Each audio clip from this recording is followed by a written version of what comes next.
Dans l'aéroport bondé, elle rencontre un homme en fauteuil roulant perdu. Sans hésiter, la jeune fille humble offre son aide avec tendresse. Le père millionnaire observe la scène les yeux remplis de larmes. Il n'aurait jamais imaginé que ce geste changerait sa vie. Si cette histoire t'intéresse, n'oublie pas de t'abonner à notre chaîne et dis-nous de quelle ville tu nous regardes. On continue. Marie observait le petit téléphone portable dans ses mains, les bords usés témoignant des années d'utilisation. C'était son seul lien avec le monde au-delà de ces murs écaillés de la banlieue de Marseille. Mais il devait être vendu. Ses yeux bruns, fatigués par les nuits d'insomnie, se tournèrent vers la chambre voisine, où sa mère, Madame Claire, respirait avec difficulté. L'AVC lui avait non seulement volé ses mouvements, mais aussi les rêves qu'elle partageait. À seulement 23 ans, Marie portait sur ses épaules une responsabilité qui semblait plus grande que le monde. Entre les ménages qu'elle faisait et les soins pour sa mère, elle avait à peine le temps de respirer. L'argent, toujours rare, devait être multiplié comme les pains et les poissons. Maintenant, devant elle, se présentait une opportunité qu'elle ne pouvait pas laisser échapper, un poste d'assistante dans l'un des plus grands salons de beauté de Paris. « Fin fille !» La voix faible de Madame Claire résonna dans l'étroit couloir. Marie rangea le téléphone dans sa poche et courut jusqu'à la chambre. « Je suis là, maman. » Elle arrangea les oreillers et essuya la sueur du front de la dame. « Vous avez besoin de quelque chose ? Ne va pas. Ne vends pas ton téléphone. » Les yeux de Madame Claire, encore vifs et attentifs, rencontrèrent ceux de sa fille. « C'est dangereux de rester sans communication. »« Maman, j'ai déjà parlé avec Madame Joséphine. Elle va s'occuper de vous pendant quelques semaines, jusqu'à ce que je m'installe à Paris. » Marie tint la main de sa mère avec affection. « Et dès que je recevrai mon premier salaire, j'achèterai un autre téléphone. Vous verrez, tout ira bien. » Le petit appartement de 2 pièces gardait des histoires de lutte et de triomphe. Sur les murs, quelques photos jaunies montraient des moments plus heureux. Madame Claire debout, souriante, embrassant sa fille lors de sa remise de diplôme du lycée. Marie passait des heures à regarder cette photo, se souvenant du temps où sa mère pouvait encore danser, cuisiner et travailler. Le lendemain matin, Marie se réveilla avant le soleil. Elle prépara tout le petit déjeuner de sa mère, organisa les médicaments dans de petits récipients avec des horaires marqués et laissa tout à portée de main de Madame Joséphine, la voisine qui avait accepté d'aider. La dame, une retraitée aux cheveux gris et au sourire bienveillant, était la seule personne en qui Marie avait confiance dans ce quartier où la solidarité était devenue un article de luxe. « Madame Joséphine, vous êtes sûre de pouvoir rester avec elle ?» demanda Marie pour la 10e fois, tout en préparant sa petite valise. « Va avec Dieu, ma fille. » La dame sourit, ajustant son châle sur ses épaules. « Ta mère sera bien soignée. Tu dois saisir cette chance. » Marie embrassa longuement sa mère, sentant le doux parfum de lavande qu'elle utilisait toujours. « Dans quelques semaines, je reviendrai, maman. Avec de l'argent pour un meilleur traitement, une kinésithérapeute, tout ce que vous méritez. » Madame Claire essaya de sourire, mais ses yeux se remplirent de larmes. Marie essuya délicatement le visage de sa mère et embrassa son front. « Vous êtes ma force, vous l'avez toujours été. Maintenant, c'est à mon tour d'être forte pour vous. » Avec la petite valise en main et le cœur serré, Marie quitta l'appartement. Le téléphone avait déjà été vendu la veille au soir, complétant le montant nécessaire pour le billet d'avion. Dans sa poche, il ne restait que quelques pièces et un papier froissé avec l'adresse du salon à Paris. Le soleil commençait à teindre le ciel de rose quand elle traversa la rue. Le bus pour l'aéroport arrivait déjà, et Marie sentit un mélange de peur et d'espoir envahir sa poitrine. Ce voyage représentait plus qu'un simple changement de ville. C'était l'opportunité de briser le cycle de l'imitation qui les emprisonnait depuis si longtemps. Elle regarda une dernière fois le simple immeuble où elle habitait, la fenêtre de la chambre où sa mère pleurait probablement encore, et fit une promesse silencieuse. Elle reviendrait transformée, avec suffisamment de ressources pour donner à sa mère la vie qu'elle méritait. Ce n'était pas seulement un rêve, c'était une nécessité qui brûlait dans sa poitrine avec la force de 1000 soleils. L'aéroport Charles de Gaulle semblait un monde à part. Marie n'avait jamais été dans un endroit aussi immense et brillant. Le sol luisant reflétait les lumières du plafond comme des étoiles, et des personnes bien habillées passaient pressées, traînant des valises de marque qui coûtaient probablement plus que toutes ses possessions réunies. Assise sur un banc de métal froid, elle observait le panneau des vols. Son cœur s'enfonça quand elle vit que son vol était retardé de 3 heures. Son estomac grondait. Elle n'avait rien mangé depuis le petit déjeuner, économisant ses dernières pièces pour n'importe quelle urgence. L'odeur du café et des croissants des cafés proches était une torture constante. C'est alors qu'elle entendit un son de frustration venant de pas très loin. Un jeune homme dans un fauteuil roulant motorisé semblait être en difficulté. Il ne devait pas avoir plus de 16 ans et ses mains tenaient une tablette qui était clairement à court de batterie. Son visage montrait un mélange d'inquiétude et de détresse. Marie hésita un moment. Ses pièces étaient précieuses, mais quelque chose chez ce garçon la toucha profondément. Peut-être était-ce parce qu'il lui rappelait sa mère, la même expression de vulnérabilité qu'elle voyait tous les jours. « Tu vas bien ?» Elle s'approcha doucement, ne voulant pas l'effrayer. Le jeune homme leva les yeux, surpris que quelqu'un remarque son dilemme. « Mon père, il est allé acheter de l'eau et n'est pas revenu. Ça fait presque 1 heure. » Sa voix trembla légèrement. « Et mon fauteuil est sans batterie, je ne peux pas me déplacer. » Marie regarda autour du terminal bondé. Il était facile de se perdre dans ce labyrinthe de couloirs et de boutiques. « Comment t'appelles-tu ?»« Pierre. » Il répondit, essayant de garder son sang-froid, mais son nervosisme était visible. « Je suis Marie. » Elle sourit, essayant de transmettre de la confiance. « Écoute, je peux t'aider à chercher ton père. Je peux pousser ton fauteuil. » Pierre hésita un moment, puis acquiesça. Marie utilisa ses dernières pièces pour acheter une bouteille d'eau pour lui, qu'il accepta avec gratitude. Tout en poussant le fauteuil à travers le terminal, ils conversaient. Pierre était fils unique, habitait à Paris et rentrait d'une consultation médicale à Marseille avec son père. « Tu aimes peindre ?» demanda Marie, remarquant les taches de peinture sur les mains du jeune homme. Le visage de Pierre s'illumina. « J'adore. C'est la seule chose qui me fait oublier. » Sa voix diminua, et Marie comprit qu'il y avait beaucoup plus dans cette histoire qu'il n'était disposé à partager à ce moment-là. Après presque une demi-heure de recherche, ils entendirent une agitation. Un homme grand en costume bien taillé venait en courant dans leur direction, suivi par 2 agents de sécurité de l'aéroport. Le visage de l'homme était rouge d'inquiétude, mais son expression changea en méfiance en voyant Marie pousser le fauteuil de son fils. « Pierre, Dieu merci !»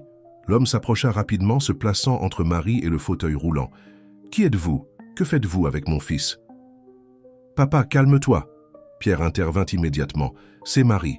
Elle m'a aidé quand mon fauteuil s'est retrouvé sans batterie. Elle m'a acheté de l'eau et m'aide à te chercher. » Les agents de sécurité encerclaient déjà Marie, qui sentit son visage brûler de honte. « Je voulais juste aider. » Sa voix sortit petite, tandis qu'un des agents demandait ses papiers. « Elle a dépensé ses dernières pièces pour m'acheter de l'eau, papa. » Pierre continuait à la défendre. Elle était seule, attendant un vol retardé, et pourtant elle s'est arrêtée pour m'aider. L'homme d'affaires, qui se présenta comme Richard Moreau, étudia Marie pendant quelques instants. Son regard, d'abord méfiant, commença à s'adoucir en remarquant les vêtements simples de la jeune femme, la petite valise usée et, surtout, la sincérité dans ses yeux.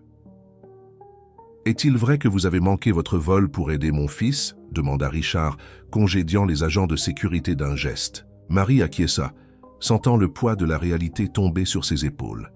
Elle n'avait plus d'argent pour un autre billet, ni comment rentrer chez elle. Tout son plan s'effondrait devant ses yeux. « Papa !»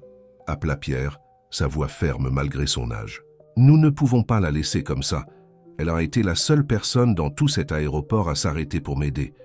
Tout le monde est passé sans s'arrêter, faisant semblant de ne pas me voir. » Richard Moreau ajusta sa cravate, pensif. Les caméras de sécurité de l'aéroport avaient enregistré toute la scène. Une jeune femme simple, utilisant ses dernières pièces pour aider un inconnu sans rien attendre en retour. C'était le genre de bonté qu'il n'avait pas vu depuis longtemps. La vidéo des caméras de sécurité de l'aéroport est devenue virale sur les réseaux sociaux en quelques heures. Les images montraient Marie avec sa petite valise élimée, achetant de l'eau avec ses dernières pièces et poussant le fauteuil de Pierre à travers les interminables couloirs. Le contraste entre sa simplicité et l'environnement luxueux de l'aéroport a touché le cœur de milliers de personnes. Richard Moreau observait les réactions sur les réseaux sociaux sur son ordinateur portable, assis dans son spacieux salon du 16e arrondissement. Pierre était à ses côtés, anxieux, tandis que Marie restait silencieuse sur le canapé, essayant encore de comprendre le revirement que sa vie avait pris au cours des dernières 24 heures. Après la rencontre à l'aéroport, Richard avait non seulement acheté un nouveau billet pour elle, mais avait insisté pour qu'elle vienne dîner chez lui pour discuter. Marie avait tenté de refuser. Elle était gênée, confuse et inquiète pour sa mère, mais Pierre avait été insistant, et il y avait quelque chose dans le regard du garçon qui l'empêchait de dire non. « Plus de 200 000 partages », murmura Richard, ajustant ses lunettes de lecture. « Les gens sont fatigués de voir l'indifférence. Votre geste, Marie, a touché quelque chose de profond chez les gens. » Marie s'agita, mal à l'aise face à la tension. « J'ai simplement fait ce que n'importe qui aurait fait. »« Mais personne ne l'a fait, » interrompit Pierre, ses yeux brillants d'une intensité surprenante. « Je suis resté là pendant presque 1 heure. Des centaines de personnes sont passées devant moi. Certaines m'ont même regardé, mais ont continué. À marcher. Le dîner fut servi sur la vaste terrasse qui surplombait la place des Vosges. Marie pouvait à peine croire au menu sophistiqué devant elle, si différent du riz et des haricots qu'elle mangeait habituellement. Entre une bouchée et une autre, les histoires commencèrent à couler naturellement. Pierre raconta l'accident qui l'avait rendu paraplégique 2 ans auparavant. Sa voix vacilla en parlant de comment il avait abandonné la peinture, sa passion, depuis l'enfance. Les pinceaux étaient encore rangés dans une boîte dans sa chambre, intacte depuis lors. Richard, pour sa part, parla des défis d'être père célibataire, se partageant entre la présidence de son entreprise technologique et les soins de Pierre. Ses yeux s'humidifièrent en mentionnant comment son fils s'était fermé au monde après l'accident, refusant de participer aux activités sociales ou de reprendre ses hobbies. C'est alors que Marie, encouragée par l'atmosphère de confidence, partagea sa propre histoire. Elle parla de sa mère, de comment l'AVC avait changé leur vie, des nuits blanches, des factures impayées, de la lutte quotidienne pour maintenir la dignité. « Et vous avez laissé votre mère pour venir travailler ?»« À Paris ?» te demanda Richard, son ton plus curieux que jugeur. « Avec Madame Joséphine, une voisine. » Marie baissa les yeux vers son assiette, la culpabilité pesant sur sa poitrine. « Elle a promis de s'occuper de ma mère pendant quelques semaines, jusqu'à ce que je puisse m'installer ici et envoyer de l'argent. » « Et ce travail au salon ?» questionna Pierre, se penchant en avant avec intérêt. « Est-il garanti ?» Marie hésita. « Eh bien, une cliente de la maison où je faisais le ménage m'a recommandé. Elle a dit que le salon cherchait une assistante. Mais, sa voix faiblit, je ne suis pas encore allé là-bas. Avec tout ce retard du vol. » Richard et Pierre échangèrent un regard significatif. L'homme d'affaires s'essuya les lèvres avec la serviette en lin et se redressa sur sa chaise, son expression s'adoucissant. « Marie, peut-être que l'univers a d'autres. »« Plan pour vous, » commença-t-il prudemment. « Pierre a besoin d'un accompagnant thérapeutique, quelqu'un qui puisse être avec lui pendant la journée, l'aider dans ses activités, l'encourager à reprendre sa vie. Je cherche la bonne personne depuis des mois. » Marie cligna des yeux, surprise. « Mais je n'ai pas de formation pour cela. Je ne sais rien sur... »« Vous avez quelque chose de plus précieux que n'importe quel diplôme, » interrompit Pierre, ses yeux brillants d'une manière que Richard n'avait pas vue depuis longtemps. « Vous avez une empathie authentique. Vous m'avez vu quand personne d'autre ne me voyait. » Richard acquiesça, poursuivant. « Nous pouvons vous fournir une formation technique en kinésithérapie. Je connais une excellente école ici à Paris. Vous pourriez travailler avec Pierre pendant la journée et étudier le soir. Le salaire serait plus que suffisant pour faire venir votre mère ici et lui fournir un traitement adéquat. » Marie sentit le monde tourner. C'était beaucoup à traiter. Son esprit retourna au petit appartement à Marseille, à sa mère, au plan qu'elle avait fait. Mais quelque chose dans le regard de Pierre, un mélange d'espoir et de supplication, la fit tout reconsidérer. « Je... » commença-t-elle, sa voix tremblant légèrement. « Je devrais d'abord parler avec ma mère et avec Madame Joséphine. Je ne peux pas simplement... » « Bien sûr, » Richard l'interrompit gentiment. « Prenez votre temps pour réfléchir. Mais sachez que l'offre tient toujours. Pierre a besoin de quelqu'un comme vous, et quelque chose me dit que vous avez aussi besoin de nous. » Le soleil se couchait à l'horizon, peignant le ciel de tons orangés qui se reflétaient dans les vitres des immeubles. Marie observa les paysages urbains de Paris en contrebas, pensant à comment la vie pouvait changer en quelques heures. D'une femme de ménage sans ressources à une potentielle accompagnante thérapeutique, avec la chance d'étudier et de donner une vie meilleure à sa mère. Cette nuit-là, allongée dans le lit de la chambre d'amis de la demeure des Moreau, Marie ne parvenait pas à dormir. Son cœur était partagé entre la peur de l'inconnu et l'espoir d'un avenir meilleur. Pour la première fois depuis longtemps, elle se permit de rêver de possibilités qui semblaient auparavant inaccessibles. L'adaptation de Marie à la nouvelle routine fut un mélange de défis et de découvertes. Ces matinées commençaient maintenant tôt dans l'appartement des Moreau, aidant Pierre dans sa routine matinale. Le jeune homme, initialement réservé, commençait peu à peu à s'ouvrir, révélant un sens de l'humour aiguisé et une intelligence vive que l'isolement avait masqué. « As-tu pensé à reprendre la peinture ?» demanda Marie un matin en descendant, organisant le matériel scolaire de Pierre. Ses yeux s'étaient fixés sur la boîte poussiéreuse de matériel artistique dans le coin de la chambre. Pierre détourna le regard, se concentrant sur le paysage à travers la fenêtre. « Je n'arrive plus à tenir les pinceaux comme avant. » Et qui a dit que ça devait être comme avant? Marie s'approcha de la boîte, retirant quelques pinceaux. Parfois, une nouvelle façon de faire les choses peut nous surprendre. Cet après-midi-là, après les cours en ligne, Marie prépara une surprise. Avec l'aide de Richard, qui observait tout avec un mélange de curiosité et d'espoir, elle transforma la terrasse en un petit atelier. Chevalet adapté, pinceaux avec des manches spéciaux, peinture disposée de manière accessible. « Marie, je ne sais pas. » Pierre hésita, ses mains tremblant légèrement sur les roues de son fauteuil.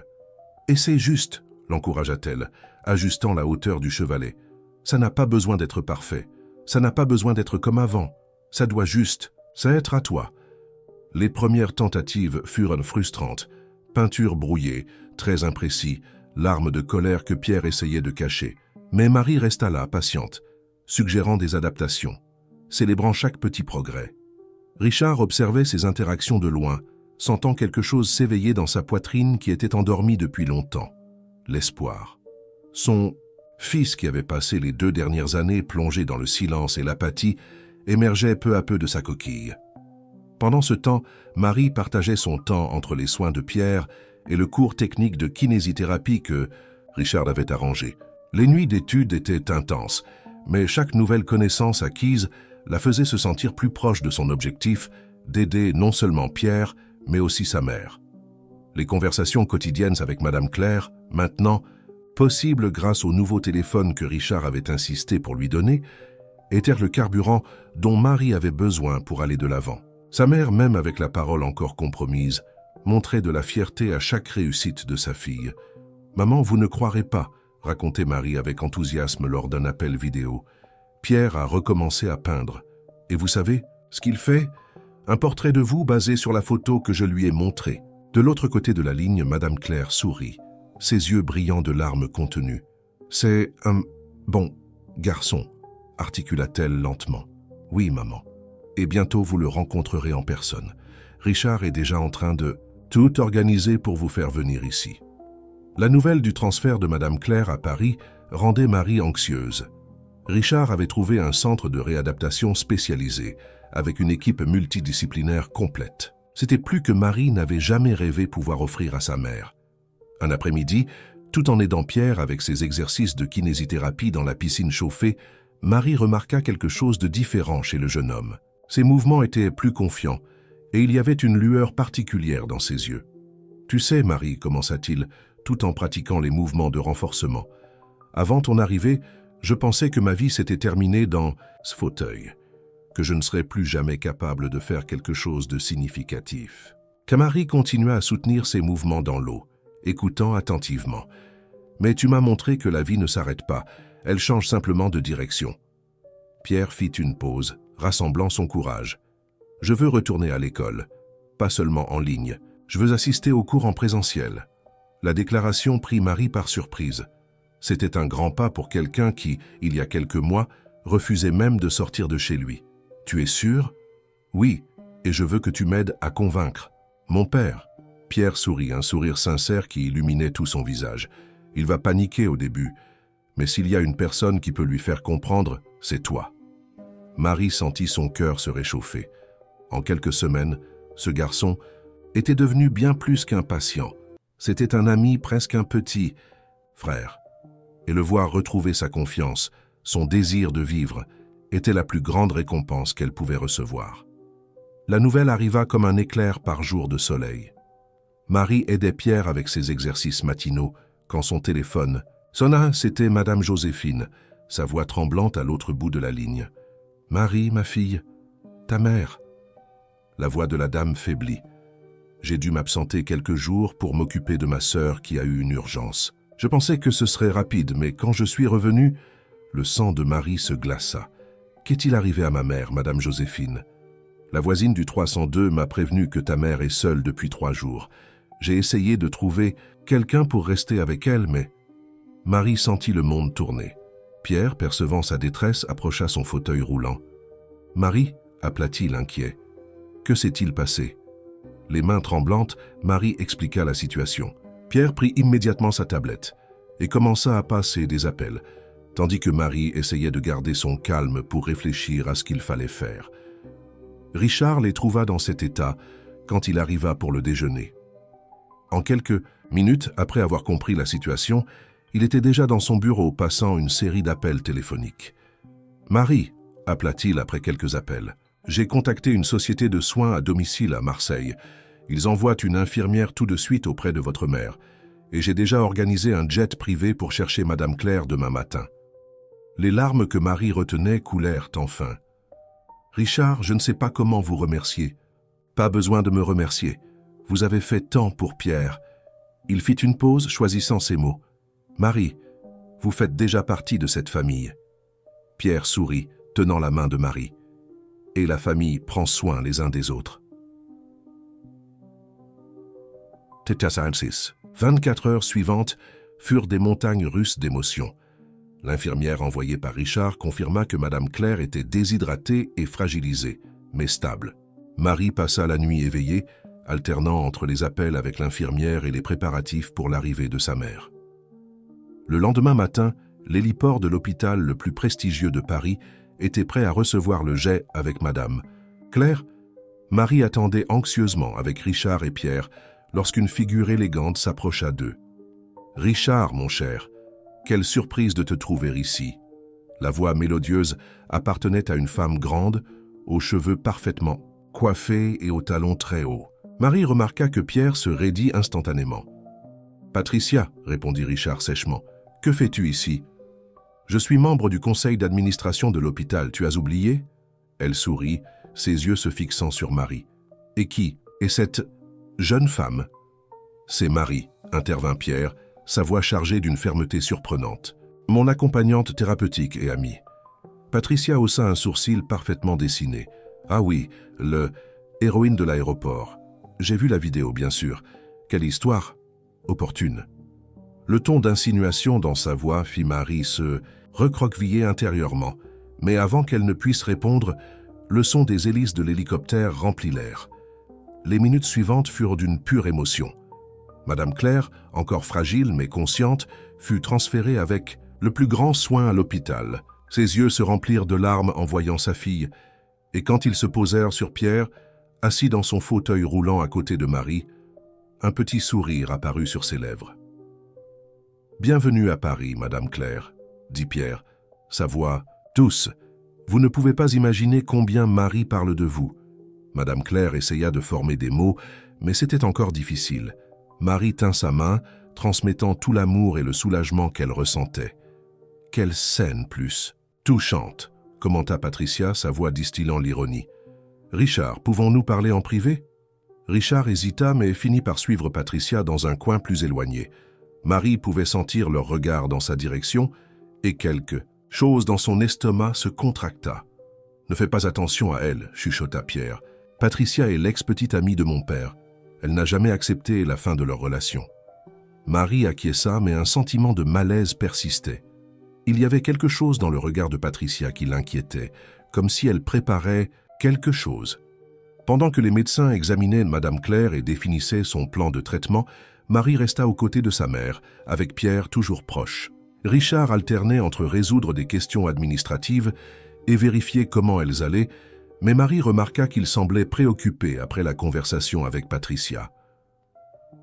À la fin de cette journée, quand Madame Claire dormait, enfin dans la chambre luxueuse de l'hôpital, Marie trouva un moment pour remercier Pierre et « Richard, vous n'aviez aucune obligation », commença-t-elle, mais Richard l'interrompit. « Marie, quand vous avez aidé Pierre dans cet aéroport, vous n'aviez aucune obligation non plus. Parfois, les meilleures familles sont celles que nous choisissons de former. » Pierre sourit, approuvant son père, mais ses yeux montrèrent de l'inquiétude. Il avait remarqué les regards de Patricia, la façon dont elle observait chaque interaction entre son père et Marie. Une ombre se projetait sur le bonheur de ce moment, et Pierre avait le pressentiment que Patricia ne laisserait pas les choses en l'état. Les semaines suivantes apportèrent une nouvelle routine pour tous. Madame Claire progressait régulièrement avec le traitement intensif, récupérant graduellement certains mouvements et améliorant sa parole. Marie partageait son temps entre les soins pour sa mère, les activités avec Pierre et ses études de kinésithérapie. La chambre d'hôpital de Madame Claire s'était transformée en un point de rencontre particulier. Pierre y passait des heures, peignant tout en conversant avec elle. Malgré les difficultés d'élocution, Madame Claire avait une façon spéciale de communiquer avec le garçon, à travers des regards et des sourires qui valaient plus que 1000 mots. « Vous savez, Madame Claire, » commenta Pierre un après-midi tout en finalisant l'un de ses tableaux. « Vous me rappelez beaucoup ma mère. Elle avait aussi ce regard gentil. » Marie, qui organisait les médicaments de sa mère, s'arrêta un moment. C'était la première fois que Pierre mentionnait sa mère spontanément. Madame Claire tendit, sa main tremblante touchant le bras de Pierre. « Tu es un ange » articula-t-elle lentement, faisant sourire le jeune homme avec des larmes aux yeux. Richard observait ces interactions avec un mélange d'émotion et de gratitude. Voir son fils s'ouvrir à nouveau, créer des liens, reprendre la peinture, c'était plus qu'il n'osait espérer quelques mois auparavant. Un matin, pendant que Marie aidait Pierre avec ses exercices dans la piscine, Richard apparut avec une proposition inattendue. « Que pensez-vous d'aller tous ensemble à la plage ce week-end » suggéra-t-il, montrant un dépliant. « J'ai découvert un projet d'accessibilité à la plage des Champs-Élysées. Ils ont des fauteuils amphibies qui permettent d'entrer dans la mer en toute sécurité. » Les yeux de Pierre s'écarquillèrent. « Dans la mer? Vraiment? » « Seulement si tu le souhaites, fils. Et bien sûr, si Marie et Madame Claire veulent nous aussi accompagner. » Le sourire de Pierre illumina tout son visage. « Marie, tu viens, n'est-ce pas? Et tu amènes Madame Claire aussi? »« Bien sûr, » répondit-elle, émue par la joie du garçon. « Ça fera du bien à ma mère de prendre un peu de soleil. » Le samedi se leva avec un ciel parfaitement bleu. Richard avait prévu tout le soutien nécessaire. Chaise de plage adaptée, parasol, collation, et même une infirmière pour aider Madame Claire. La plage était relativement calme ce matin-là. Pierre, anxieux, pouvait à peine attendre d'essayer le fauteuil amphibie. Marie l'aida avec le transfert, tandis que Richard supervisait attentivement tout. « Tu as peur ?» demanda Marie, remarquant un léger tremblement dans les mains de Pierre. « Un peu que ça, s'admit-il. Mais c'est une bonne peur, tu sais, comme quand tu es sur le point de faire quelque chose d'important. » Avec l'aide des instructeurs du projet, Pierre fut conduit jusqu'à l'eau. Le moment où les vagues touchèrent ses pieds apporta un sourire si pur sur son visage que Marie sentit ses yeux s'embuer. Depuis le sable, Madame Claire observait tout avec des yeux brillants. Elle serra la main de Marie, qui était assise à ses côtés, et pointa vers Pierre. « Heureux », parvint-elle à dire, et Marie comprit parfaitement ce que sa mère voulait exprimer. Pierre était vraiment heureux, peut-être pour la première fois depuis l'accident. Richard prenait des photos et filmait chaque moment, ses propres émotions transparaissant sur son visage généralement contenu. À un moment donné, il s'assit à côté de Marie et Madame Claire. « Merci, dit-il simplement, la voix émue, d'avoir ramené la vie dans notre famille. » Marie sentit son cœur s'accélérer à ces mots. Famille, c'est ce qu'ils étaient devenus, une famille improbable, unie par le destin, et renforcée par l'amour et les soins mutuels. La journée à la plage s'étendit jusqu'au coucher du soleil. Pierre était épuisé mais heureux. Il était entré dans la mer 3 fois et parlait déjà d'y retourner le week-end suivant. Madame Claire s'était assoupie sous le parasol, mais son visage montrait une sérénité que Marie n'avait pas vue depuis longtemps. Tout en rangeant les affaires pour partir, Marie remarqua quelques regards curieux des personnes autour. Certains avaient reconnu le groupe de la vidéo virale de l'aéroport, mais contrairement aux semaines précédentes, Ce n'étaient plus des regards de pitié ou de curiosité vide. C'étaient des regards d'admiration pour une famille qui avait trouvé la force dans ses différences et l'amour dans ses difficultés. Sur le chemin du retour, avec Pierre dormant sur la banquette arrière de la camionnette adaptée et Madame Claire souriant doucement, Marie pensa à quel point la vie pouvait être surprenante. Il y a quelques mois, elle était désespérée dans un aéroport, sans savoir ce que l'avenir lui réservait. Maintenant, elle était là, entourée de personnes qui étaient devenues fondamentales dans sa vie. L'événement caritatif annuel de l'hôpital était en pleine préparation. Richard, en tant que l'un des principaux donateurs, avait été invité à faire un discours sur l'accessibilité et l'inclusion. L'expérience avec Pierre l'avait transformé en un défenseur passionné de la cause, et il prévoyait d'annoncer la création d'une fondation dédiée à aider les personnes handicapées et leurs soignants. Marie aidait Pierre à se préparer pour l'événement, ajustant son nœud papillon pendant qu'il finalisait les derniers détails d'une peinture spéciale, un tableau qui dépeignait son parcours de dépassement, qui serait mis aux enchères pendant l'événement avec les bénéfices reversés à l'hôpital. « Tu penses que les gens vont aimer ?» demanda Pierre, son pinceau donnant les touches finales à la toile. « C'est impossible de ne pas aimer », sourit Marie, admirant l'œuvre. Le tableau montrait un fauteuil roulant transformé en aile de papillon, avec des couleurs vibrantes émergeant d'un fond initialement sombre. « C'est ton histoire, Pierre, et c'est une histoire d'espoir. » Richard apparut à la porte de la chambre, impeccable dans son smoking. « Vous êtes prêts? Madame Claire nous attend déjà dans la voiture. » La salle de réception de l'hôtel 5 étoiles était éblouissante. Madame Claire, dans son fauteuil roulant adapté, portant une robe bleu marine élégante choisie par Marie, observait tout avec des yeux émerveillés. Sa récupération au cours des derniers mois avait été remarquable. Elle pouvait maintenant former de courtes phrases et bouger son bras droit avec plus de précision. « Belle fête !» commenta-t-elle, tandis que Marie ajustait son châle. Le murmure dans la salle diminua lorsque Richard monta sur scène pour son discours. Il parlait avec passion de la façon dont une rencontre à l'aéroport avait changé non seulement la vie de son fils, mais aussi sa propre perspective sur ce que signifiait être véritablement humain. « Aujourd'hui, j'ai la fierté d'annoncer la création de la Fondation Els de Papillon, » déclara-t-il, ses yeux rencontrant ceux de Pierre dans l'audience. « Un projet né de l'amour, de l'empathie et de la certitude que tous méritent la chance de voler. » Les applaudissements étaient chaleureux, mais furent interrompus par une voix familière. « Quelle histoire émouvante, Richard !» Patricia s'approcha de la scène, un sourire calculé sur les lèvres. « Mais est-ce que tout le monde connaît l'histoire complète ?» Un murmure parcourut la salle. Patricia, élégante dans sa robe rouge, tenait un dossier dans ses mains.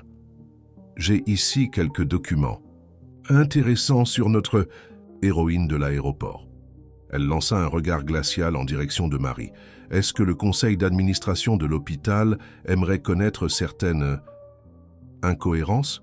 Pierre déplaça immédiatement son fauteuil vers l'avant, se positionnant entre Marie et Patricia. « Arrêtez ça, vous n'avez pas le droit. »« J'ai tous les droits, mon cher. » Patricia ouvrit le dossier. « Par exemple, saviez-vous que notre jeune sauveuse a un historique d'approches opportunes auprès de personnes influentes? J'ai ici des registres très intéressants. » Richard descendit de la scène, son expression sérieuse. « Patricia, ce n'est ni le moment ni l'endroit. Au contraire, Richard, c'est exactement le moment. » Elle leva quelques papiers. « Voici de prétendues références de travail, toutes falsifiées.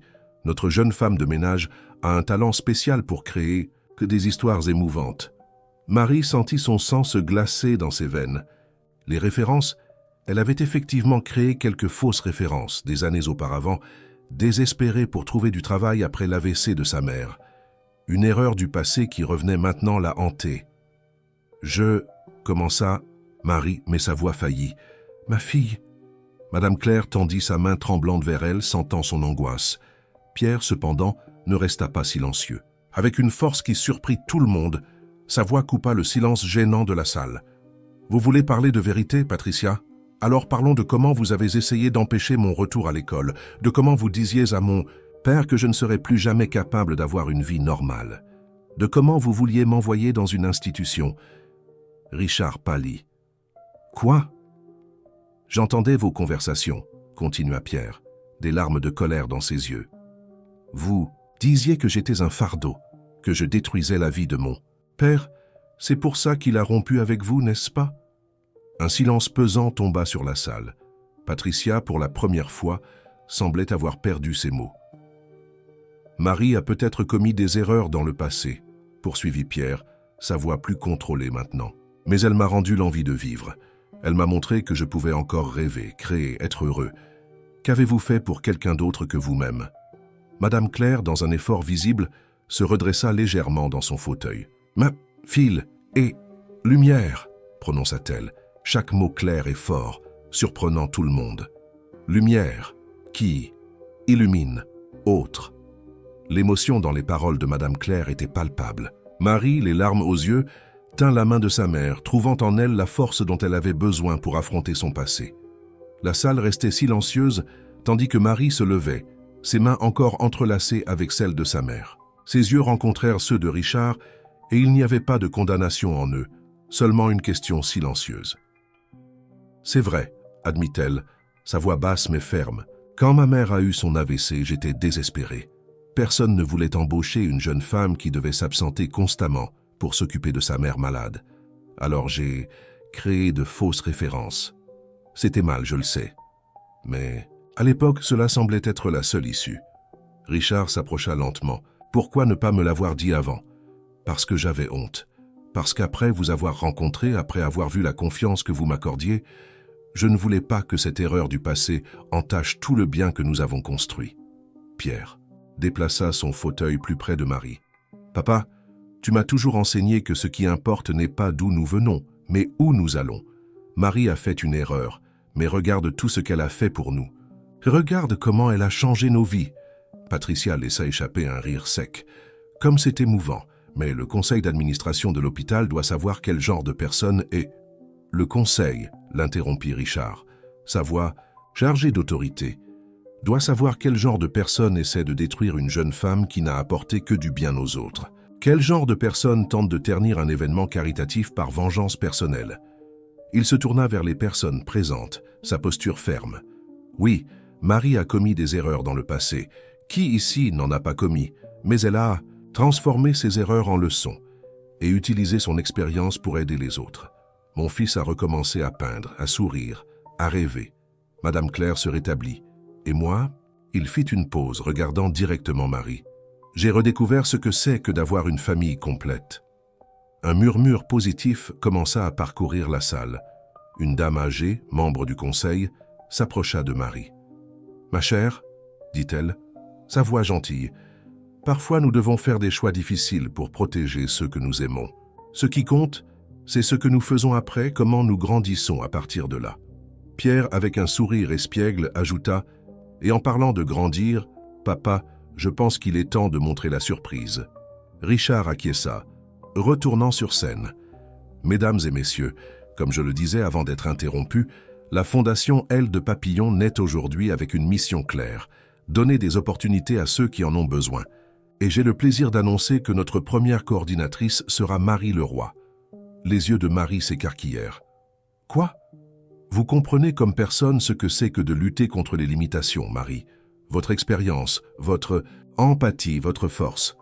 C'est exactement ce dont nous avons besoin pour faire la différence dans la vie d'autres personnes. » Patricia, percevant qu'elle avait perdu le contrôle de la situation, tenta un dernier coup. « C'est ridicule, elle n'a même pas la formation adéquate. »« Pas encore, » sourit Richard, « mais dans 3 mois, elle obtient son diplôme du cours technique avec les meilleures notes de sa promotion et elle est déjà inscrite à la faculté de kinésithérapie pour le prochain semestre. » Les gens commencèrent à applaudir.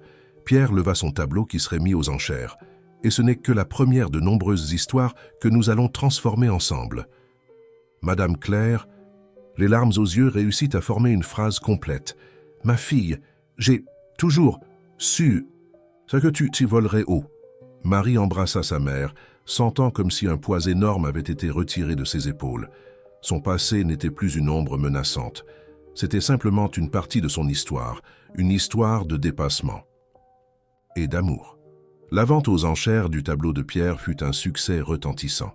La peinture du fauteuil roulant, transformé en aile de papillon, toucha le cœur de nombreuses personnes présentes, générant une dispute acharnée. La valeur finale dépassa toutes les attentes et serait intégralement destinée à la nouvelle fondation.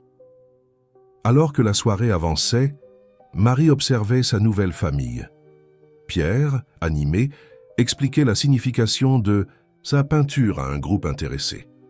Richard conversait avec des membres du conseil sur les projets futurs de la fondation. Et sa mère, Madame Claire, souriait sereinement, ses yeux brillants de fierté. Patricia avait quitté l'événement discrètement, ses tentatives de vengeance transformées en une impulsion encore plus grande pour le succès de la fondation. Parfois, réfléchit Marie, il faut affronter la tempête pour voir l'arc-en-ciel qui vient après. Les jours qui suivirent l'événement caritatif apportèrent des changements significatifs pour tous.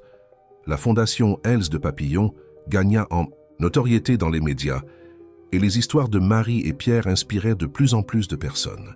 La vidéo originale de l'aéroport connut une nouvelle vie sur les réseaux sociaux, maintenant accompagnée des images du discours émouvant de Pierre lors de l'événement. Marie partageait son temps entre les préparatifs pour l'obtention de son diplôme du cours technique, les soins de Pierre et de sa mère, et les réunions initiales de la fondation. Un de ces matins agités, elle trouva Pierre concentré sur son nouveau projet, une série de peintures dépeignant différentes histoires de dépassement. « Regarde celle-ci », montra-t-il, fier. C'était un tableau vibrant représentant une femme en fauteuil roulant, enseignant le ballet à des enfants. Je l'ai connue grâce à la fondation. Elle était danseuse professionnelle et, après un accident, a réinventé sa façon de danser et d'enseigner. Marie sourit, admirant les détails délicats de la peinture. « Tes traits sont de plus en plus assurés, Pierre. Tu évolues chaque jour. C'est parce que maintenant je comprends que je n'ai pas besoin de peindre comme avant, » répondit-il, nettoyant les pinceaux. « Je peux créer mon propre style, ma propre forme d'expression. » Richard entra dans l'atelier improvisé, portant un dossier de documents. « Marie, nous avons une surprise pour toi. » Elle se tourna, curieuse. Richard tendit quelques papiers dans sa direction. « Ce sont les documents de ton inscription à la faculté de kinésithérapie. Nous avons obtenu une bourse complète grâce à la fondation. » Marie prit les papiers d'une main tremblante. C'était son rêve qui devenait réalité. « Richard, je ne sais pas quoi dire. Dis que tu continueras à transformer des vies, » suggéra Pierre, souriant, « comme tu as transformé les nôtres. » Ce même jour, pendant la séance de kinésithérapie de Madame Claire, une surprise encore plus grande l'attendait. La mère de Marie, qui progressait constamment dans son traitement, réussit à faire ses premiers pas appuyés sur les barres parallèles. « Mon tour craint de te surprendre, » dit Madame Claire, essoufflée mais déterminée, tandis que Marie la soutenait, les larmes aux yeux. Pierre filmait tout avec sa tablette, sa propre émotion évidente dans sa voix. « Madame Claire, vous êtes incroyable !» La nouvelle de la récupération de Madame Claire se répandit rapidement parmi le personnel du centre de réadaptation. Beaucoup venaient lui rendre visite, inspirés par sa détermination. Marie se rendait compte que sa mère était devenue une sorte de figure maternelle pour plusieurs patients, toujours avec un sourire et un mot d'encouragement, même quand les mots sortaient encore avec difficulté. Un après-midi, tout en organisant les documents, pour une réunion de la fondation, Marie reçut un appel inattendu. C'était de l'Institut de beauté nouvelle, où elle avait initialement prévu de travailler quand elle est arrivée à Paris. « Marie, c'est Sophie, de l'Institut de beauté nouvelle.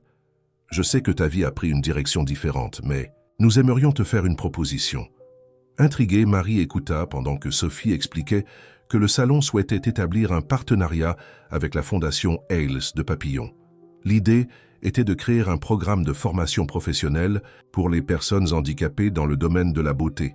« Nous avons pensé à toi pour coordonner le projet, » conclut Sophie. « Ton expérience avec la fondation et ton histoire personnelle seraient inspirantes pour les élèves. » Marie sentit son cœur s'accélérer. C'était comme si l'univers connectait tous les points de son parcours d'une manière qu'elle n'aurait jamais pu imaginer. « Puis-je réfléchir un peu ?» demanda-t-elle, visualisant déjà les possibilités. En partageant la nouvelle avec Pierre et Richard pendant le dîner, elle fut accueillie avec enthousiasme.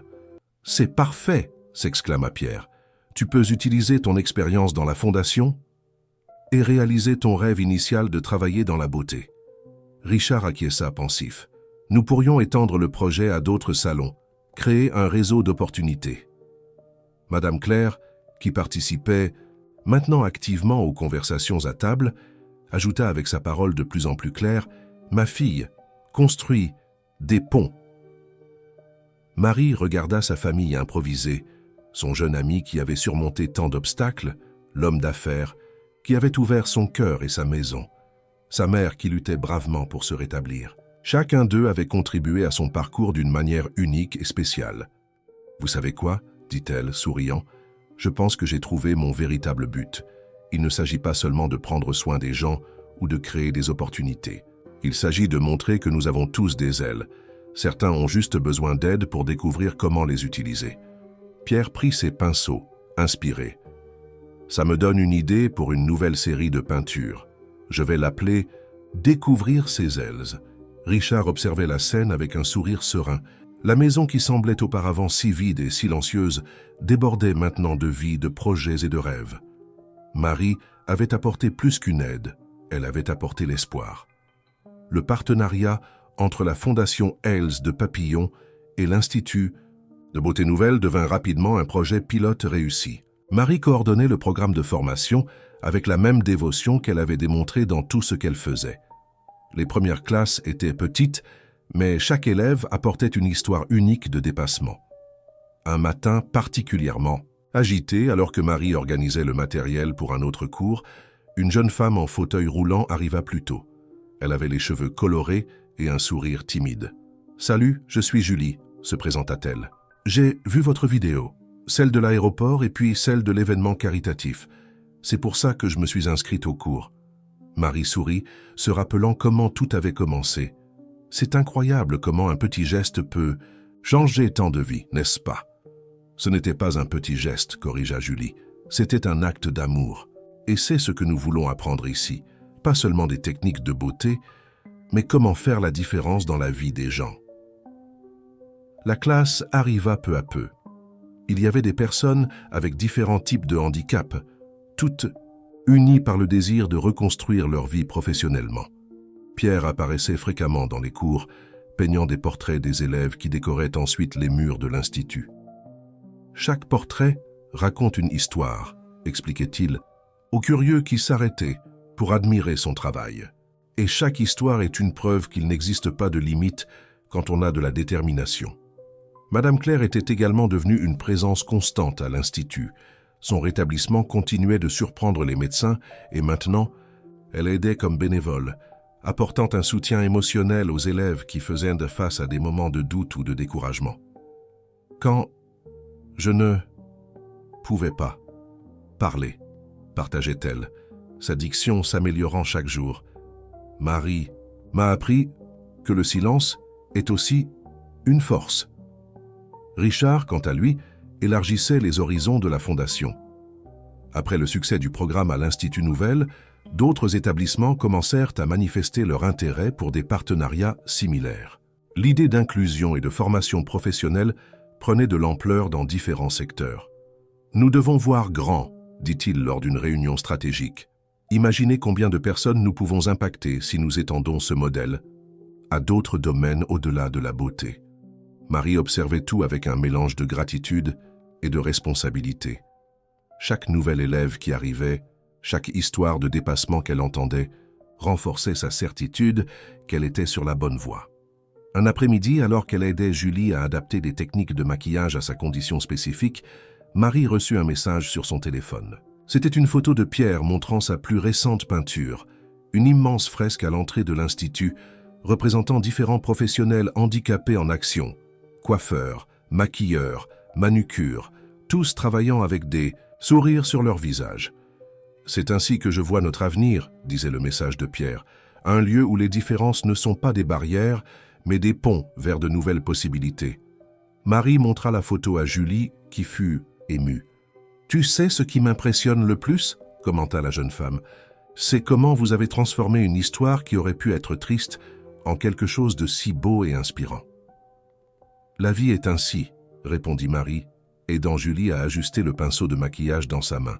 « Parfois, nous devons tomber pour découvrir que nous pouvons voler. » À la fin de cette journée, après que tous les élèves étaient repartis, Marie trouva un petit tableau appuyé sur son bureau. C'était une nouvelle peinture de Pierre, la montrant elle et sa Mère à l'aéroport le jour où tout avait commencé. Mais maintenant, dans la peinture, leurs figures étaient entourées de papillons colorés, chacun représentant une vie qui avait été touchée par leur parcours. À côté de la peinture, Illy avait un mot de Richard. Parfois, un petit acte de bonté est comme une graine. Nous ne savons jamais combien de fleurs elle fera pousser. Marie serra le tableau contre sa poitrine, sentant son cœur déborder d'émotion. D'une jeune femme de ménage désespérée à un agent de transformation dans la vie de tant de personnes, son parcours était la preuve vivante que l'amour, lorsqu'il est multiplié, a le pouvoir de changer le monde. Les cours à la faculté. De kinésithérapie avaient commencé, et Marie se trouvait dans une nouvelle phase de défi. Équilibrer les études avec le travail à la fondation et les soins de Pierre et de sa mère exigeait une organisation méticuleuse. Mais il y avait quelque chose de différent maintenant. Elle n'était plus seule dans ce voyage. Un matin, alors qu'elle étudiait l'anatomie sur la terrasse des Moreaux, Marie fut surprise par Pierre, qui arriva silencieusement dans son fauteuil, motorisé. « J'ai une proposition pour toi », annonça-t-il, les yeux brillants d'enthousiasme. « Je veux retourner à l'école, pas seulement en ligne mais en présentiel. Et je veux que tu m'aides à convaincre mon père. » Marie laissa le livre de côté, lui accordant toute son attention. « Tu es sûr, Pierre, c'est une étape importante. »« Je n'ai jamais été aussi sûr, » répondit-il, ajustant sa posture dans le fauteuil. « En te voyant étudier, courir après tes rêves, j'ai réalisé que je dois aussi aller de l'avant. Je ne peux pas rester caché à la maison pour toujours. » Ce soir-là, pendant le dîner, Pierre présenta sa décision à Richard. L'homme d'affaires devint visiblement tendu, sa préoccupation paternelle se manifestant dans chaque mot. « Fils, tu es sûr? Les gens peuvent être cruels parfois, et je ne veux pas que tu souffres. »« Papa ?» répondit Pierre avec une maturité surprenante. « Marie m'a appris que nous ne pouvons pas laisser la peur nous empêcher de vivre. Tu te souviens quand nous sommes retournés à la plage pour la première fois? J'étais terrifié, mais ce fut l'une des meilleures expériences de ma vie. » Madame Claire, qui pouvait maintenant participer activement aux conversations, ajouta « La peur n'existe que jusqu'à ce que nous fassions le premier pas. » Richard regarda Marie cherchant son opinion. Elle sourit, encourageante. « Pierre est prêt, Richard. Il a beaucoup grandi ces derniers mois. Et de plus, l'école qu'il a choisie a un programme d'inclusion exemplaire. » Après beaucoup de discussions et de planification, la décision fut prise. Pierre retournerait à l'école le semestre suivant. Mais avant cela, il y avait un autre défi à relever, une compétition parasportive pour laquelle il s'entraînait secrètement. « Je veux me prouver que je peux le faire », expliqua-t-il, montrant le dépliant de l'événement. « C'est une épreuve. »« Cycle, je m'entraîne avec l'instructeur de la fondation depuis des mois. » Marie fut surprise. Elle ne connaissait pas ce projet secret de Pierre. Le garçon timide qu'elle avait rencontré à l'aéroport se transformait en un jeune homme déterminé et plein d'objectifs.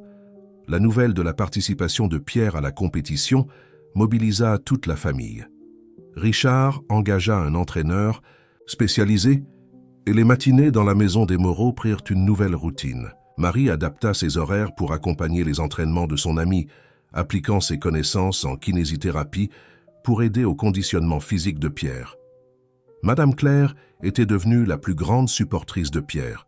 Chaque matin, elle l'accueillait avec des mots d'encouragement. « Aujourd'hui, tu iras, plus loin. » L'entraînement était intense et il y eut des moments de découragement.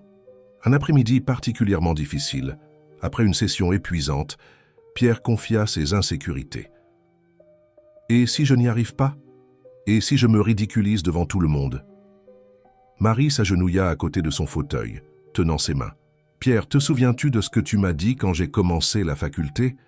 Que l'important n'est pas d'être le meilleur, mais de donner le meilleur de soi. » « Je m'en souviens. » Il sourit, essuyant une larme obstinée. « Alors c'est ce que tu fais. Chaque jour d'entraînement, chaque goutte de sueur est une victoire. Rien que d'être dans la compétition, tu prouves déjà qu'il est possible de dépasser les limites. » Richard, qui observait la scène de loin, sentit son cœur se serrer, d'émotion. Marie était devenue bien plus qu'une soignante. Elle était une véritable sœur pour Pierre, quelqu'un qui le comprenait et l'encourageait à grandir. Un soir, Alors que Marie organisait ses documents d'études, Richard la chercha dans sa chambre. « Tu as changé nos vies, tu sais, » dit-il s'asseyant au bord du lit. « Avant ton arrivée, je vivais dans la peur. Peur que Pierre ne soit plus jamais heureux. Peur de ne pas être un bon père, peur de l'avenir. » Marie mit ses livres de côté, émue par la confession. « Et maintenant ?» demanda-t-elle doucement. « Maintenant ?» Richard sourit. « Maintenant, je vois mon fils s'entraîner pour une compétition, faire des plans pour retourner à l'école, peindre des tableaux qui émeuvent les gens. Je vois ta mère récupérer des mouvements que les médecins disaient impossibles.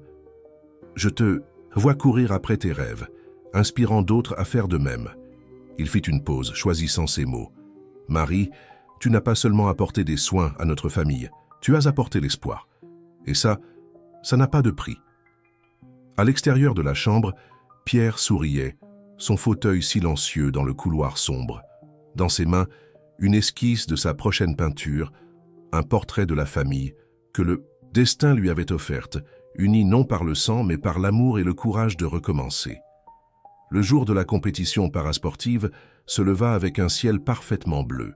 Le lieu de l'événement était rempli d'athlètes, de familles et de supporters, créant une atmosphère vibrante de dépassement et de détermination. Pierre, dans son uniforme spécialement conçu pour l'occasion, essayait de contrôler sa nervosité, tandis que Marie l'aidait avec les derniers ajustements sur le handcycle. Richard marchait de long en large, alternant entre prendre des photos et vérifier que tout était en ordre. « Respire profondément », conseilla Marie, ajustant le casque de Pierre. « Rappelle-toi ce que nous avons entraîné. Il ne s'agit pas de gagner, il s'agit de dépasser tes propres limites. » Madame Claire, assise dans son fauteuil adapté, tenait une bannière colorée qu'elle avait faite avec l'aide d'autres patients du centre de réadaptation. « Vole, Pierre !» Le jeune athlète regarda autour de lui, absorbant le moment. D'autres compétiteurs se préparaient, chacun avec sa propre histoire unique de dépassement. Certains vinrent le saluer, le reconnaissant des vidéos virales et des actions de la Fondation. « Tu nous as inspirés à essayer aussi, » dit l'un des athlètes, un homme d'âge moyen qui avait perdu les mouvements de ses jambes dans un accident. « Ton histoire a montré qu'il y a toujours un nouveau départ. » Marie observait les interactions avec le cœur plein de fierté. Pierre n'était plus ce garçon effrayé de l'aéroport. Il était devenu un symbole d'espoir pour beaucoup. Le départ approchait. Richard s'approcha de son fils, ajustant une dernière fois les équipements de sécurité. « Fils, » dit-il, la voix émue, « peu importe le résultat, tu es déjà un champion pour être ici. » Pierre sourit, ses yeux brillants de détermination. « Papa, tu te souviens quand Marie est apparue dans nos vies? Tout le monde pensait que c'était une coïncidence, mais j'ai toujours su que c'était le destin. Aujourd'hui, je veux prouver que cette rencontre à l'aéroport n'était que le début de notre histoire de dépassement. » Les compétiteurs furent appelés à la ligne de départ. Le parcours n'était pas des plus faciles. 3 kilomètres, avec des variations de terrain qui testeraient non seulement la force physique, mais surtout la force mentale des athlètes. Marie, Richard et Madame Claire se positionnèrent dans les gradins. Autour d'eux, d'autres élèves de la Fondation et de l'Institut Nouvelle se joignirent pour encourager, transformant cette partie des gradins en une fête de couleurs et de sourires. Le coup de pistolet de départ retentit et la course commença. Pierre maintint un rythme constant, comme ils avaient entraîné, se concentrant sur sa propre performance sans se laisser affecter par la position des autres compétiteurs. « Regarde sa posture », commenta Marie à Richard, sa voix chargée de fierté. Tous ces exercices de renforcement font la différence. À un mi-parcours, Pierre affronta le tronçon le plus difficile, une montée douce mais prolongée qui testerait son endurance. C'est alors que quelque chose d'inattendu se produisit. Au lieu de ralentir, il accéléra. « Il vole !» s'exclama Madame Claire, sa voix plus claire que jamais. Et il semblait vraiment voler. Pierre pédalait avec une détermination qui était contagieuse. Chaque mouvement était précis. Chaque tour du handcycle semblait porter non seulement la force physique, mais toutes les histoires de dépassement qui étaient arrivées jusque-là. Le dernier virage du parcours approchait. Pierre était parmi les premiers, sa concentration absolue. Dans les gradins, Marie tenait la main de Madame Claire, toutes deux les larmes aux yeux. Le moment de l'arrivée fut électrisant. Pierre franchit la ligne d'arrivée en 3e position, mais son expression était celle d'une pure victoire. Ce n'était pas seulement une médaille qu'il avait conquise, C'était la preuve vivante que les limites n'existent que pour être dépassées. Richard courut pour embrasser son fils, sans se soucier des larmes, qui coulaient librement sur son visage. Marie et Madame Claire se joignirent à la célébration, transformant ce moment en une explosion de joie et d'émotion. « J'ai réussi », chuchota Pierre, épuisé, mais heureux. « Nous avons réussi ensemble. » Pendant que la remise des prix avait lieu, Marie observait la scène avec un sourire serein.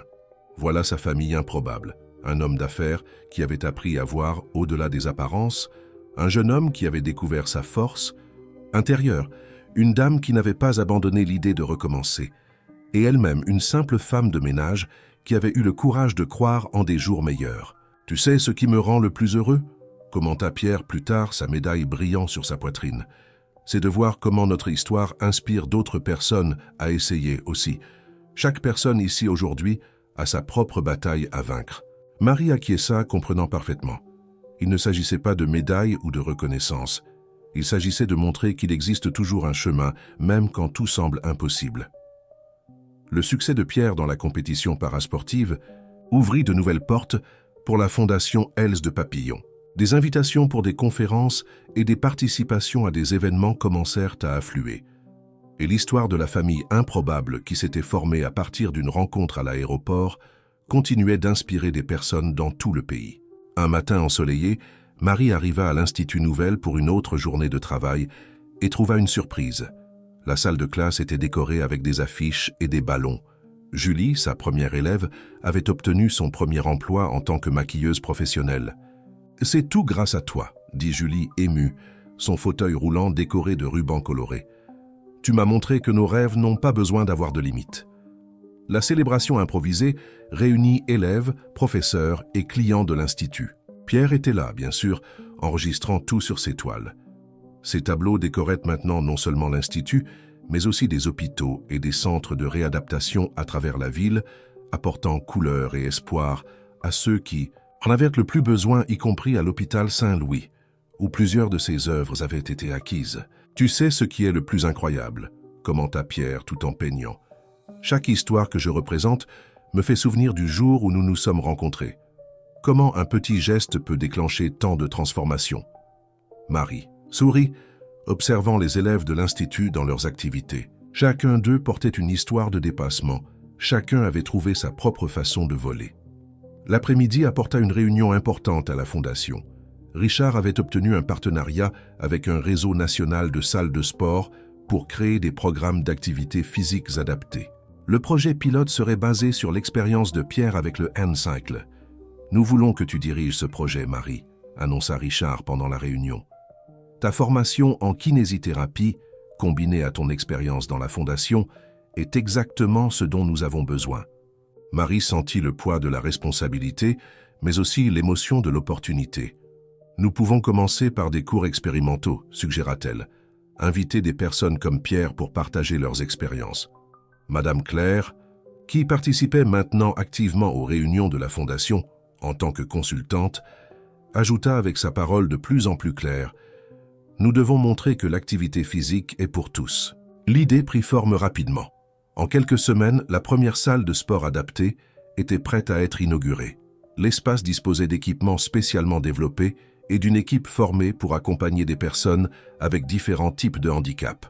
Pierre fut invité à être l'ambassadeur du projet. Ses photos d'entraînement, ainsi que des extraits de son histoire, décorèrent les murs de la salle de sport. Mais il voulait plus. Il voulait transformer cet espace en une galerie vivante de dépassement. « Nous pouvons créer une fresque collaborative », proposa-t-il enthousiaste. « Chaque élève peut contribuer avec son histoire, que ce soit à travers des photos, des textes ou de l'art. » L'idée se transforma en un projet encore plus grand. Marie et Pierre commencèrent à organiser des ateliers d'art-thérapie dans la salle de sport, combinant activité physique et expression artistique. Le résultat fut surprenant. Des personnes qui n'avaient jamais tenu un pinceau découvraient dans l'art une nouvelle forme d'expression. Une de ces histoires toucha particulièrement Marie.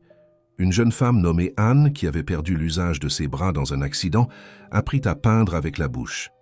Son premier tableau, un papillon émergeant d'un cocon, devint le symbole du projet. « Avant, je pensais que ma vie était finie.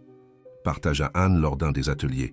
Mais ici, en voyant tant de personnes aller de l'avant, j'ai découvert que chaque obstacle est en réalité une invitation à réinventer notre chemin.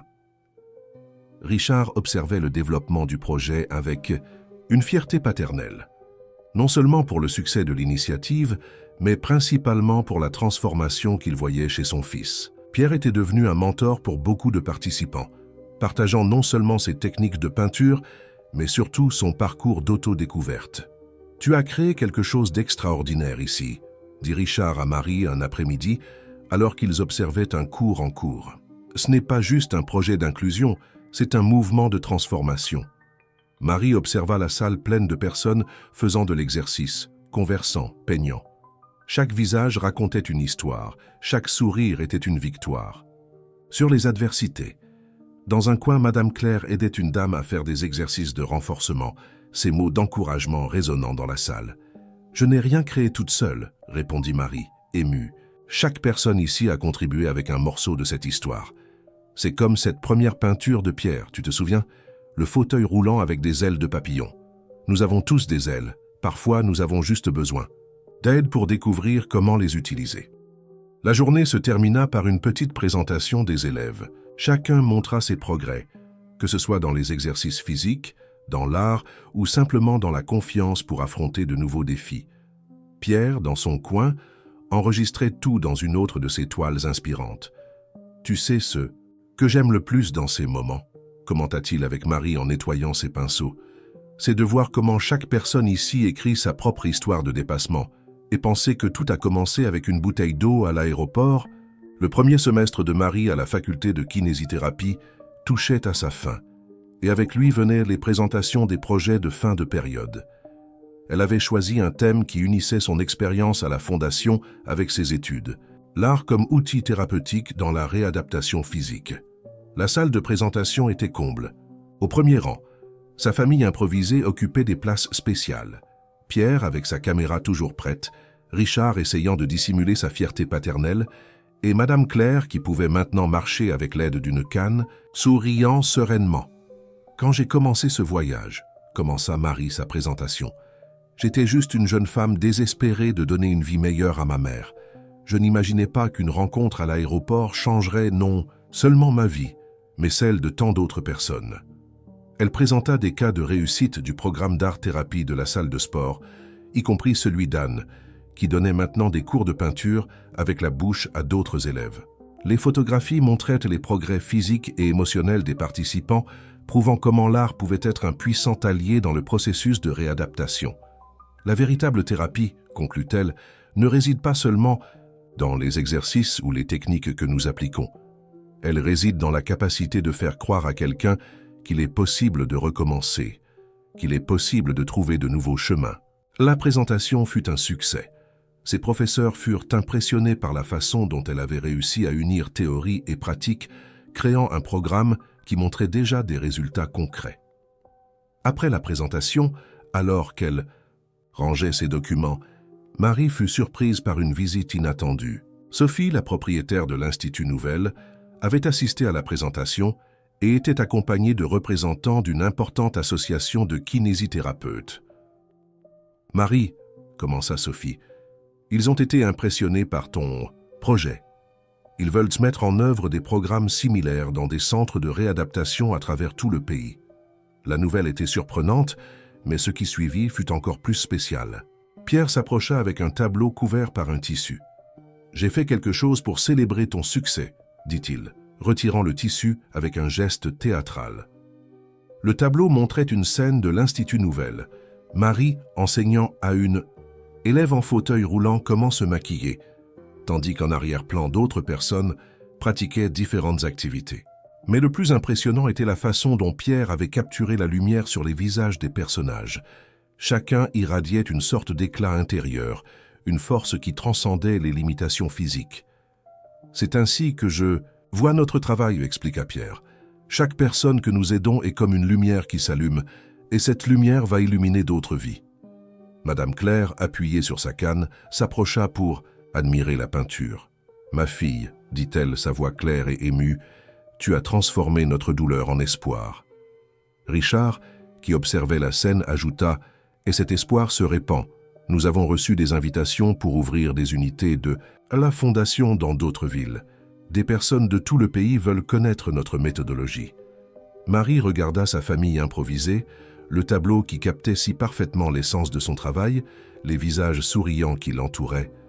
Elle se souvint du jour où elle avait vendu son téléphone pour acheter un billet d'avion, de combien elle était effrayée et incertaine de l'avenir. « Vous savez ce que j'ai appris dans tout ce voyage ?» dit-elle, sa voix douce mais ferme, « que parfois nous devons tout perdre pour trouver quelque chose de bien plus grand, que les plus grandes bénédictions peuvent venir déguisées en défis, et que la famille n'est pas seulement celle dans laquelle nous naissons, mais aussi celle que nous choisissons de construire le long du chemin. » Pierre sourit, ajustant sa position dans le fauteuil. « Et que parfois, il suffit qu'une personne croie en toi pour qu'un monde entier de possibilités s'ouvre. » Le soleil de l'après-midi entrait par les fenêtres de la faculté, créant un jeu de lumière et d'ombre qui faisait paraître le tableau de Pierre encore plus vivant. À ce moment, Marie eut la certitude, peu importait combien de défis viendraient encore.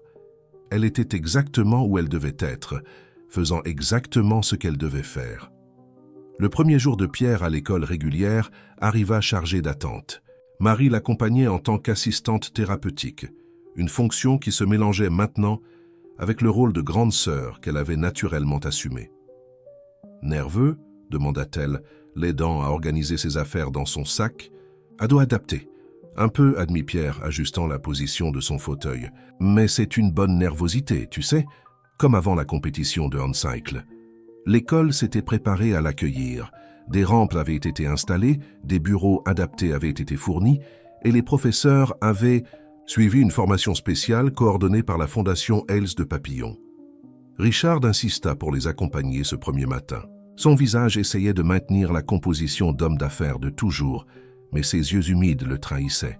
« Papa, » sourit Pierre, « tu n'as pas besoin de t'inquiéter autant. Marie est avec moi. » L'arrivée à l'école provoqua un brouhaha parmi les élèves. Beaucoup connaissaient déjà Pierre à travers les réseaux sociaux et les projets de la Fondation. Une fille s'approcha timidement. « Salut, Pierre, » dit-elle, tenant un bloc à dessin. « J'ai vu tes peintures à l'exposition de l'hôpital. Tu m'as inspiré à reprendre le dessin après mon accident. » Pierre sourit, reconnaissant en elle la même insécurité qu'il avait déjà ressentie. Et si on peignait ensemble pendant la récréation?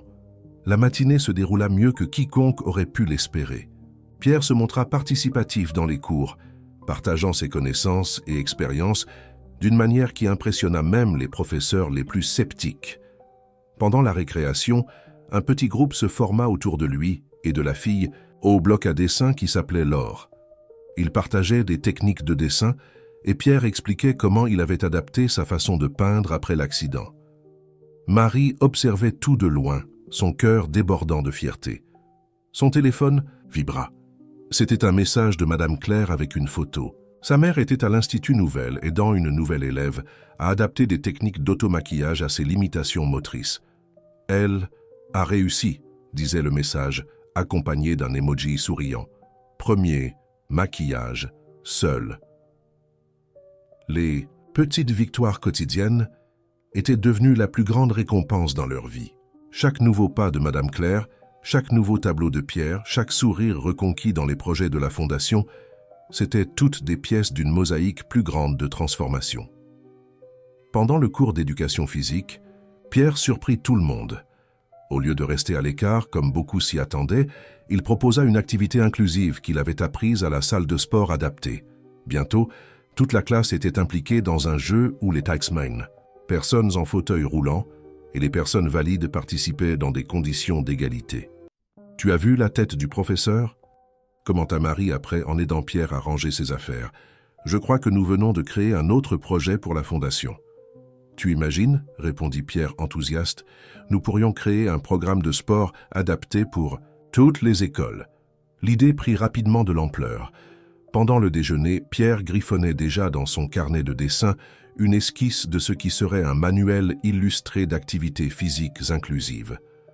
Richard, qui était revenu chercher son fils, le trouva entouré de camarades, tous contribuant avec des idées pour le projet.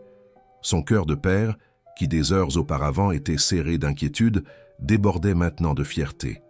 À la fin de cette journée, alors qu'il rentrait à la maison, Pierre était inhabituellement silencieux. « Tout va bien ?» demanda Marie, préoccupée. « Tu sais, commença-t-il, sa voix réfléchie. Aujourd'hui, j'ai compris quelque chose d'important. Quand j'ai eu l'accident, j'ai pensé que ma vie était finie, que je ne serais plus jamais normal. Mais aujourd'hui, j'ai réalisé que normal, c'est pouvoir être qui tu es, comme tu es, et quand même faire la différence dans la vie des gens. » Marie sentit ses yeux s'embuer. « Et tu fais une grande différence, Pierre, plus que tu ne l'imagines. » Ce soir-là, pendant le dîner, Pierre présenta formellement son idée du programme de sports adapté pour les écoles. Richard écouta attentivement, prenant des notes sur sa tablette. « Nous pouvons commencer par un projet pilote dans ton école, » suggéra-t-il, « et ensuite étendre au réseau public. » Madame Claire, qui dînait maintenant avec eux presque tous les soirs, ajouta « Chaque personne a un don à partager. » Marie observait la scène avec un sourire serein. Les voilà, sa famille improbable, planifiant une autre façon de transformer les limitations en possibilités. La peur que Pierre ressentait de retourner à l'école s'était transformée en une opportunité de créer quelque chose de nouveau et significatif. « Tu sais ce qui m'a le plus impressionné aujourd'hui ?» commenta-t-elle, servant plus de jus à tout le monde. « Voir comment tu as naturellement assumé le rôle de leader, Pierre. Tu ne t'adaptais pas seulement à l'école, tu montrais à tous une nouvelle façon de voir les choses. » Pierre rougit légèrement au compliment. « J'ai appris de la meilleure, » répondit-il, lançant un regard affectueux à Marie. « Tu m'as appris que parfois nous devons être le changement que nous voulons voir dans le monde. » Richard leva son verre dans un toast silencieux. À cette table à dîner, entre sourires et plans pour l'avenir, il célébrait non seulement le succès du premier jour d'école, mais la certitude que chaque nouveau défi était en réalité une opportunité de voler encore plus haut. Le programme de sports adaptés dans les écoles grandit plus vite que quiconque aurait pu l'imaginer. En seulement 3 mois, 10 écoles avaient déjà adhéré au projet, et la liste d'attente ne cessait de s'allonger. Pierre, avec son expérience personnelle et son charisme naturel, était devenu l'ambassadeur parfait de l'initiative.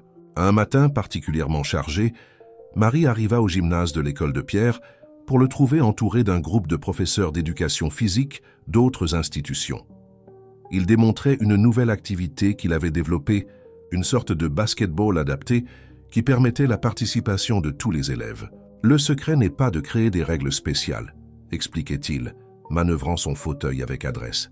« C'est de trouver une forme où les différences de chacun deviennent partie du jeu. » Laure, la fille que Pierre avait rencontrée le premier jour d'école, faisait maintenant partie de l'équipe de moniteurs du projet. Sa jambe artificielle ne l'empêchait pas de démontrer les exercices, et son talent pour le dessin avait été fondamental dans la création des manuels illustrés. « Vous devez voir la différence dans l'estime de soi des élèves », commentait-elle avec les professeurs visiteurs. « Il ne s'agit plus de qui peut ou ne peut pas participer, il s'agit de comment chacun peut contribuer à sa façon. » Marie observait tout avec un mélange de fierté et d'admiration. Le garçon timide qu'elle avait rencontré à l'aéroport s'était transformé en un jeune leader, capable d'inspirer et de mobiliser des personnes. Son téléphone vibra avec un message de Richard. « Tu ne vas pas croire ce qui vient de se passer. » Au bureau de la Fondation, la nouvelle l'attendait. Un important réseau de télévision s'était intéressé à leur histoire. Ils voulaient faire un documentaire sur la transformation qui avait commencé par une rencontre à l'aéroport et qui maintenant impactait la vie de centaines de personnes. « Ils veulent te montrer toutes les facettes du projet », expliqua Richard excité. « L'Institut Nouvelle, la salle de sport adaptée, le programme dans les écoles, tout. » Madame Claire, qui participait à la réunion, sourit avec fierté. « Notre histoire va inspirer plus de personnes. » La production du documentaire commença la semaine suivante. Les caméras suivaient le quotidien des projets, capturant des moments de dépassement et de transformation. À l'Institut Nouvelle, Julie, maintenant instructrice, enseignait des techniques de maquillage à d'autres femmes handicapées. « Avant, je pensais que je devais cacher mes limitations, » dit-elle à la caméra. « Aujourd'hui, je sais que je peux utiliser mon expérience pour aider d'autres personnes à se sentir belles à nouveau. » Dans la salle de sport adaptée, Anne dirigeait son cours de peinture avec la bouche, tandis que d'autres élèves s'exerçaient sur les équipements spécialisés. Les murs couverts des tableaux de pierre et des travaux des élèves racontaient des histoires silencieuses de dépassement. Chaque peinture ici a une histoire, expliquait Pierre à l'équipe de tournage. Ce ne sont pas juste des œuvres d'art, ce sont des déclarations de résistance, d'espoir, de recommencement. Pendant les tournages à l'école, une scène particulièrement touchante attira l'attention de tous. Un groupe d'élèves avait organisé une surprise pour Pierre, une exposition d'art inclusive où chacun avait contribué avec une œuvre représentant son propre parcours de dépassement. « Tu nous as appris qu'être différent n'est pas un problème », dit l'un des élèves pendant l'inauguration. « C'est une façon unique de voir et de transformer le monde. » Marie, observant tout aux côtés de Richard et Madame Claire, sentit son cœur déborder. Voilà la preuve vivante que de petits actes de bonté pouvaient déclencher des vagues infinies de transformation. « Tu sais ce qui est le plus incroyable ?» commenta Richard, sa voix émue. « Tout cela a commencé parce qu'une jeune femme de ménage a décidé d'utiliser ses dernières pièces pour aider un inconnu. » Madame Claire, qui marchait maintenant avec aisance appuyée sur sa canne, compléta. « Et cet inconnu est devenu famille. » Ce soir-là, après les tournages, la famille se réunit sur la terrasse des Moreaux. Pierre travaillait sur une nouvelle peinture, un grand panneau qui serait installé à l'entrée de la fondation. L'œuvre montrait une séquence de papillons émergeant de leur cocon, chacun portant un aspect différent de leur parcours collectif. « Chaque personne qui passe par nos projets est comme l'un de ces papillons, expliqua-t-il, appliquant des couleurs vibrantes sur la toile. Ils arrivent en pensant qu'ils sont piégés dans leur cocon, mais découvrent qu'ils peuvent voler. » Marie sourit, se souvenant de sa propre transformation. D'une jeune femme désespérée d'avoir de l'aide, elle était devenue un agent de changement dans la vie de tant de personnes. Et le plus important, elle avait trouvé une famille qui l'aimait non pas malgré ses limitations, mais avec toutes ses limitations. La première du documentaire était prévue pour un événement spécial dans le plus grand théâtre de Paris. Des centaines de personnes impliquées dans les projets de la Fondation Els de Papillon avaient été invitées, transformant l'occasion en une véritable célébration du dépassement humain. Marie ajustait la robe de gala que Richard avait insisté pour lui offrir, tout en observant Madame Claire se faire maquiller par Julie. Sa mère, élégante dans un ensemble bleu marine, irradiait une confiance qui semblait impossible quelques mois auparavant. « Tu es magnifique. »« Ma fille, » sourit Madame Claire, admirant Marie dans le miroir. Pierre était dans sa chambre, terminant les derniers ajustements de sa tenue, avec l'aide de Richard. Le smoking avait été spécialement adapté pour faciliter ses mouvements dans le fauteuil, et un petit papillon doré ornait sa boutonnière, un cadeau de Marie. « Nerveux ?» demanda Richard, ajustant la cravate de son fils.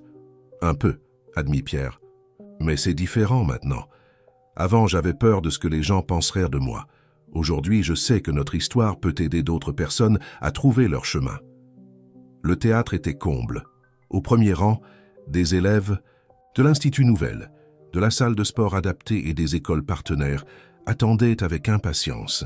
Laure, portant une robe qui mettait en valeur sa prothèse de jambe décorée de peintures colorées, coordonnait un groupe de jeunes artistes qui avaient préparé une présentation spéciale. Avant la projection du documentaire, il y aurait une petite cérémonie. Richard monta sur scène pour faire l'ouverture, mais surprit tout le monde en invitant Marie, Pierre et Madame Claire à le rejoindre. « Cette soirée n'est pas seulement consacrée à un documentaire, » commença-t-il, sa voix chargée d'émotion.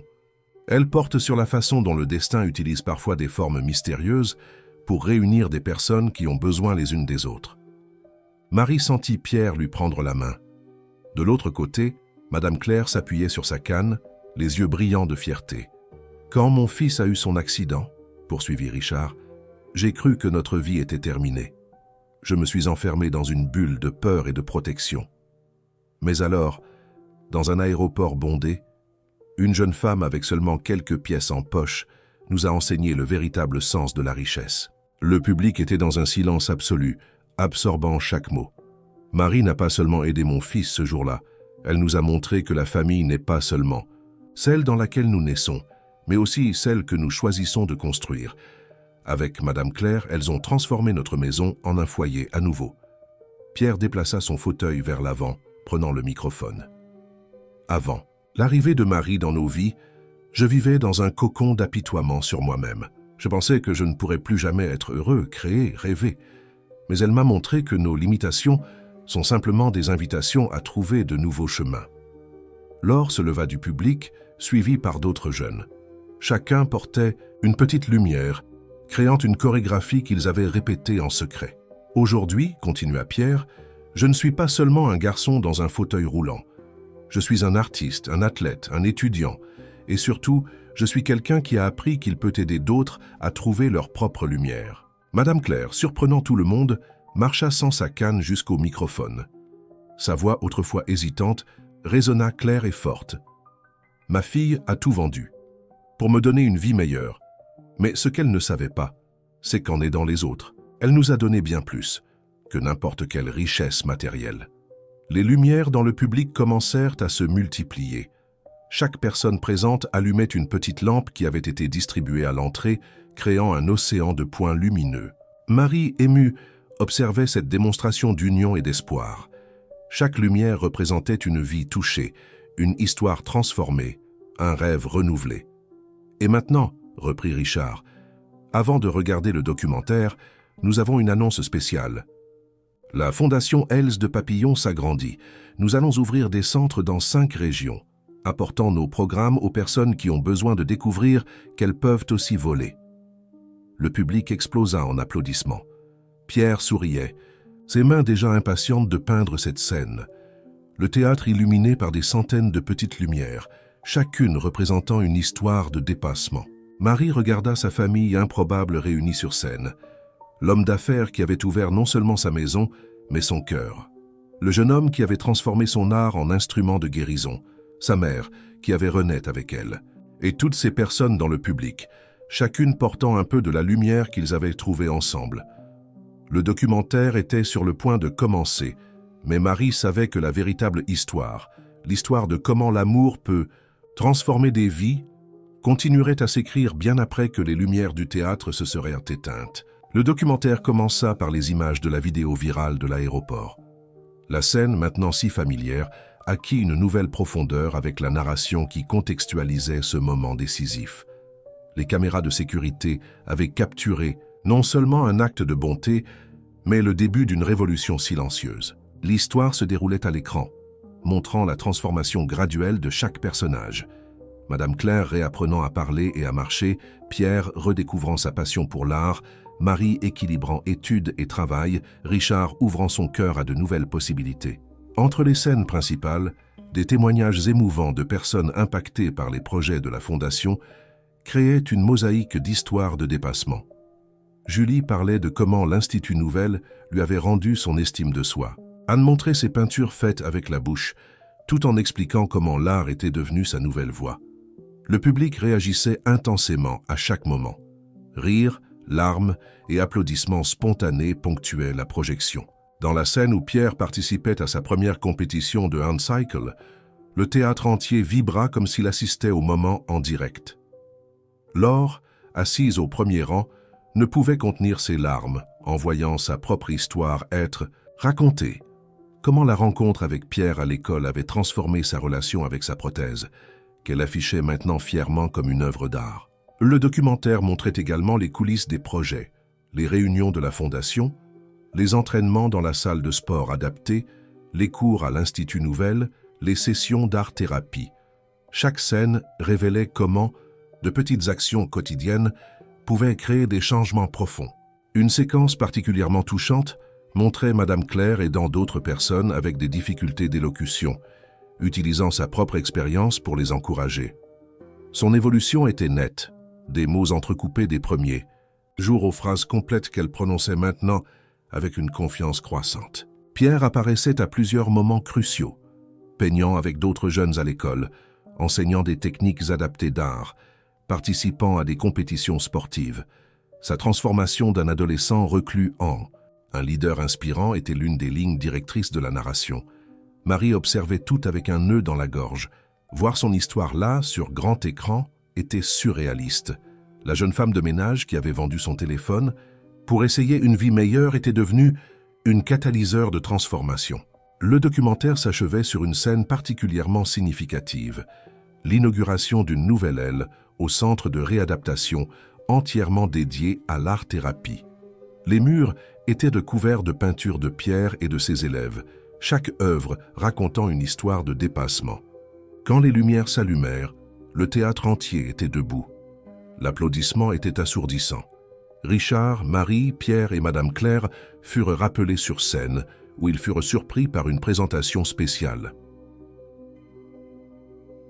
Un groupe d'élèves du programme de sports adaptés avait préparé une chorégraphie. Parmi eux, des personnes en fauteuil roulant, des amputés et des personnes avec différents types de handicap se mouvaient en parfaite harmonie, prouvant que la danse, comme la vie, ne connaissait pas de limites. Laure monta sur scène avec un cadeau, un livre artisanal contenant des dessins et témoignages de tous les élèves impactés par les projets de la Fondation. Sur la couverture, une seule phrase résumait le sentiment de tous « Vous nous avez appris à voler ». Pierre feuilletait le livre ému, reconnaissant dans chaque page le reflet de la transformation qu'il avait lui-même vécue. Sa main trouva celle de Marie, un geste silencieux de gratitude. Richard prit le microphone une dernière fois. « Ce documentaire n'est pas un point final, c'est juste le début d'un nouveau chapitre. À partir d'aujourd'hui, la Fondation Els de Papillon s'engage à ouvrir ses portes dans chaque capitale régionale du pays. Parce que nous croyons que tous méritent la chance de découvrir leurs ailes. » L'annonce fut accueillie par une nouvelle vague d'applaudissements. Marie regarda sa famille sur scène, le public ému, les lumières qui brillaient encore comme des étoiles dans les mains des présents. Chaque lumière était une promesse que l'histoire qui avait commencé dans cet aéroport continuerait à se multiplier, touchant plus de vies, créant plus de possibilités. Ce soir-là, sous les lumières du théâtre, ce n'étaient pas seulement Marie, Pierre, Richard et Madame Claire qui brillaient. C'était la certitude que l'amour, lorsqu'il est partagé, a le pouvoir de transformer non seulement des vies, mais le monde entier. 1 an s'était écoulé depuis la première du documentaire. La Fondation Els de Papillon maintenait désormais des centres dans 12 capitales régionales françaises, chacun adapté aux besoins spécifiques de sa région. Marie coordonnait l'expansion nationale tout en terminant sa dernière année à la faculté de kinésithérapie. Par un matin ensoleillé de printemps, elle arriva au siège de la Fondation à Paris pour trouver une surprise. Le hall était décoré avec des centaines de papillons en papier, chacun contenant un message de remerciement de personnes impactées par les projets. « C'était l'idée de Pierre », expliqua Richard, observant Marie lire les messages avec émotion. Il a passé des semaines à coordonner avec tous les centres pour réunir ces histoires. Pierre apparut peu après, manœuvrant son fauteuil avec l'aisance habituelle. À 17 ans, il était devenu non seulement un artiste reconnu, mais un symbole de dépassement pour les jeunes de tout le pays. « Nous devons enregistrer chaque histoire », dit-il, ajustant son appareil photo adapté. « Chaque personne qui passe par ici laisse un peu d'elle-même et emporte un peu de nous. » Le travail de la Fondation avait évolué de manières inattendues. Le programme de sport adapté dans les écoles était maintenant une politique publique dans 3 régions. L'Institut Nouvelle s'était transformé en un réseau de centres de formation professionnelle pour personnes handicapées, avec des cours qui allaient bien au-delà du domaine de la beauté. Madame Claire, qui dirigeait maintenant le programme de soutien aux familles, entra dans la salle appuyée sur sa canne décorée avec des peintures de pierre. Sa parole, bien qu'elle présentât encore de petites hésitations, était devenue claire et forte. « Nous avons une nouvelle », annonça-t-elle, ses yeux brillants de satisfaction. « Le ministère de l'Éducation veut mettre en œuvre notre programme d'art-thérapie dans toutes les écoles publiques du pays. » La nouvelle était extraordinaire. Mais pour Marie, la plus grande victoire résidait dans les petits moments quotidiens. Comme ce matin-là, quand une jeune femme en fauteuil roulant entra dans la Fondation pour la première fois, les yeux baissés et incertains, et trouva non seulement un accueil, mais des possibilités. « Tu sais ce qui m'émeut le plus ?» commenta Pierre, photographiant les papillons en papier. « Voir comment chaque personne qui arrive ici triste et fermée finit par se transformer en quelqu'un qui veut aussi aider les autres. » C'était vrai.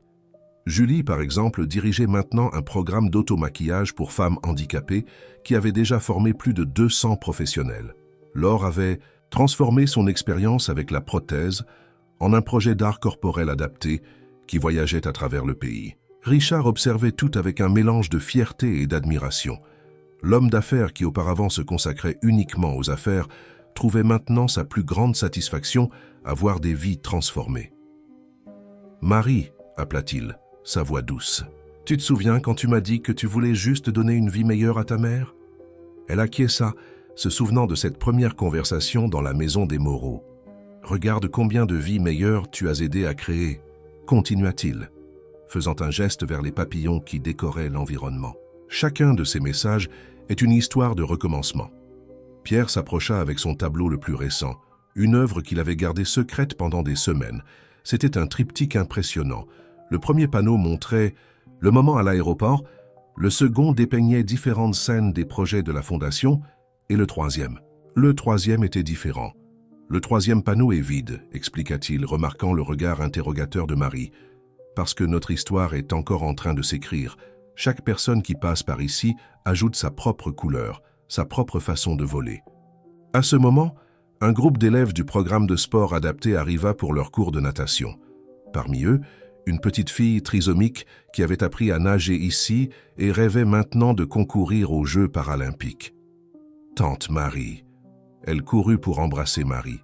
« Regarde ce que j'ai appris à faire. » La fillette sortit de son sac à dos un dessin coloré, un papillon fait avec les mains, technique qu'elle avait apprise dans les cours d'art-thérapie. « C'est magnifique !» s'exclama Marie, sincèrement émue.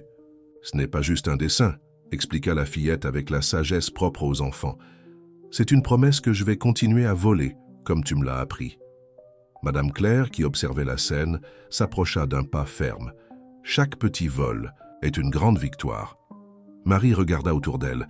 Les papillons en papier qui racontèrent des histoires de dépassement, Pierre photographiant chaque moment spécial, Richard organisant l'expansion des projets, sa mère qui était devenue un exemple de recommencement.